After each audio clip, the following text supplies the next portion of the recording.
horta qabiilyaasha waa kala baxaa mogtahay dadaa jira oo dagaal jecleenin anaga beemku sheegay hel baraawa ahay qofkii ka saay waa ka siisiin anaga waxa waa ku khasleena oo ku xamanayna oo ku dhaafeena ii qabiilyaasha kala jira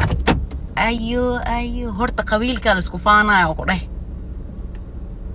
saam la isku rafaay caadiyaashaas hadii ani ka si lahay والله dadkii igu soo qasaareen way igu soo qasaareen oo ku dheh wax yar la dhigayga mursaladii ugu jirnaa lahayni hadda isoo rafaysin wax yar dhigaydi mursal igu jirnaa lahay kibir leeyahay noqolay inta soo istaagay laan dheer laan gaabay haya dheelay aawe waa cabsana sana ana ka xamash la iska waa ku xamanayna la سمبوسي بجينو